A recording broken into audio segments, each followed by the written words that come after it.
hive should I get? And by that, I'm always going to suggest the Langstroth. It's just a lot simpler to use and easier to use.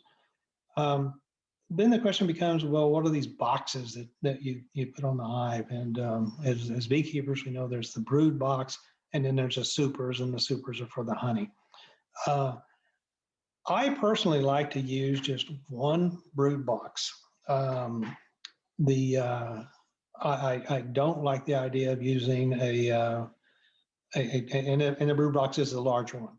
I don't like a large and a medium because then you got different sort of foundations and frames to deal with once they start building brood in the second one. I don't particularly like having a second brood box on there.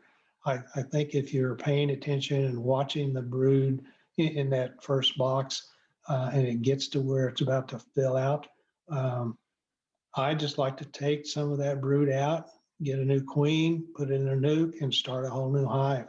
I don't like trying to deal with a second box. I've found that they kind of keep working in there and they don't move up to do the honey super as quick. So my preference is the larger brood box and just one of them. I personally use the large honey supers. I don't use the mediums. Now, the downside of that is you get about 3 stacks of deeps on a hive, and it is really heavy on that third level, and it's difficult to get off the top. As you may see in the background, that I have my bees about 18 inches, or hives about 18 inches off the ground on stands, and that's to allow for more ventilation. So it's certainly your choice of how you want to do it. I don't think there's any right or wrong answer, but my preference is the one large brood box.